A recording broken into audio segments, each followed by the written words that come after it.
هو يا حبيبي زي ما احنا قلنا، يبدأ كده بعض الناس تتخاذل وتتكاسل، يقول لك والله انا تعبت. جماعة ما تتعبوش، قلنا يا جماعة اعكف على الكتب وادرس تحوز فخار النبوة.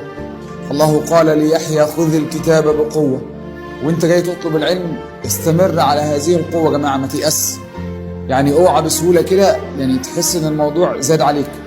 ولو انا عارف والله ان الموضوع مجهد شويه عليكم، والله العظيم عارف، يعني انا يمكن حتى في الفيديو الاخير قلت لكم الكلام ده، بس مش معنى ان هو يعني زياده ان انت مش متحمله. لا، انت والله العظيم تقدر. طب والله تقدر.